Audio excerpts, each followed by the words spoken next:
தலைப்பு: ஏழு மலைகளின் இறைவன். ஸ்ரீனிவாச கல்யாணம். பாத்திரங்கள்: விஷ்ணு பகவான் அல்லது ஸ்ரீனிவாசர், அமைதியானவர், கருணை மிக்கவர், தெய்வீகமானவர். லக்ஷ்மி தேவி, கம்பீரமானவர், ஆரம்பத்தில் புண்பட்டவர், பின்னர் ஏங்குபவர்.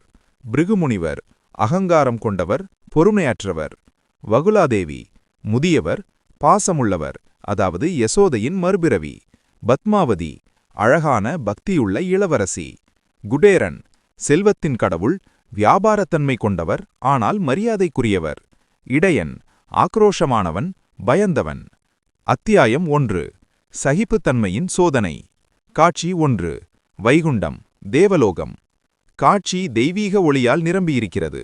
விஷ்ணு பகவான் ஆதிசேஷன் மீது சயனித்திருக்கிறார். லக்ஷ்மி தேவி அவரது பாதங்களுக்கு அருகில் அமர்ந்திருக்கிறார். பிருகுமுனிவர் கோபத்துடனும் அகங்காரத்துடன் நுழைகிறார். பிருகுமுனிவர் கத்துகிறார்: விஷ்ணு, நான் ஒரு சிறந்த முனிவன், இங்கே நிற்கிறேன்.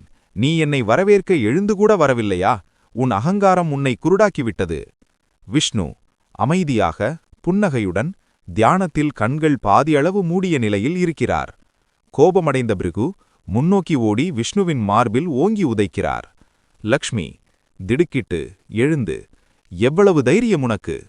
விஷ்ணு மெதுவாக பிருகுவின் காலை பிடிக்கிறார். விஷ்ணு: என்னை மன்னியுங்கள் மகாமுனிவரே, நீங்கள் வந்ததை நான் கவனிக்கவில்லை. என் மார்பு வைரம் போல் கடினமானது, ஆனால் உங்கள் பாதம் மென்மையானது. உங்களுக்கு காயம் ஏற்பட்டிருக்காது என்று நம்புகிறேன். விஷ்ணு பிருகுவின் பாதத்தின் அடிப்பகுதியை அழுத்துகிறார். அங்குள்ள அகங்காரம் என்ற கண்ணை நசுக்குகிறார்.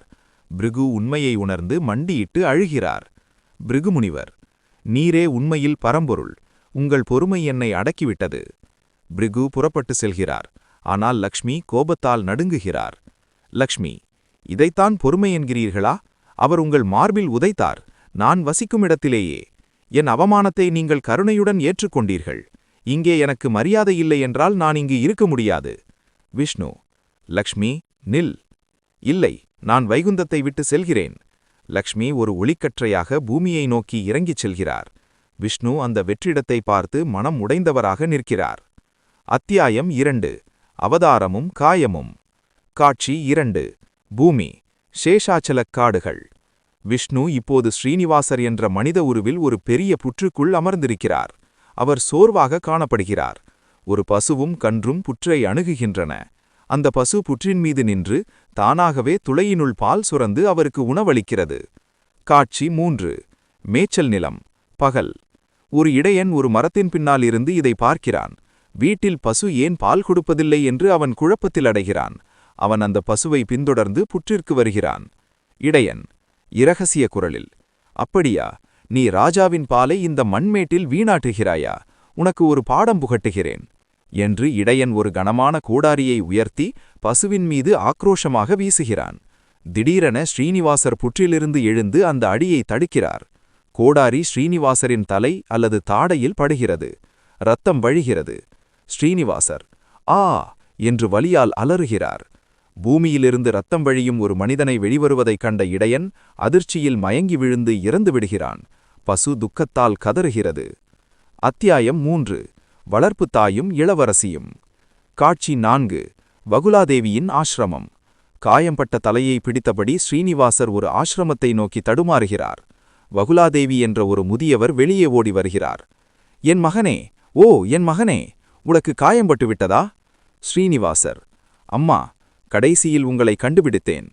வகுலாதேவி அவரது காயத்திற்கு மூலிகை மருந்துகளை பூசுகிறார். காட்சி 5. பூந்தோட்டம். சில நாட்களுக்குப் பிறகு ஸ்ரீனிவாசர் காட்டில் நடந்து செல்கிறார். அவர் இளவரசி பத்மாவதி தன் தோழிகளுடன் விளையாடுவதை காண்கிறார். இருவர் கண்களும் சந்திக்கின்றன. நேரம் நின்று போகிறது. ஸ்ரீனிவாசர் தனக்குள்ளேயே: வேதவதி, நீ பத்மாவதியாக திரும்பிவிட்டாய். காத்திருப்பு முடிந்தது. ஸ்ரீனிவாசர் ஆசிரமத்திற்கு விரைந்து செல்கிறார்.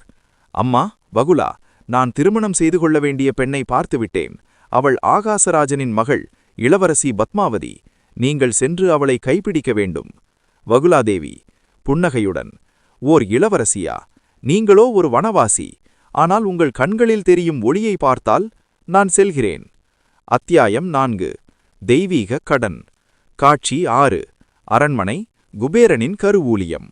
திருமணம் நிச்சயமாகிறது. ஆனால் ஒரு தேவலோக திருமணத்திற்கு தங்கம் தேவை. சீனிவாசர் செல்வத்தின் கடவுளான குபேரனின் முன் சென்று நிற்கிறார். குபேரன்: நீங்கள் என்னிடம் கடன் வாங்க விரும்புகிறீர்களா பிரபு ஸ்ரீனிவாசா? கோடிக்கணக்கான விருந்தினர்களுக்கும் தேவர்களுக்கும் மனிதகுலத்திற்கும் உணவளிக்கவா? ஸ்ரீனிவாசர்: ஆம், 3 உலகங்களும் நினைவில் கொள்ளும் ஒரு திருமணம். குபேரன்: நான் கடன் தருகிறேன்.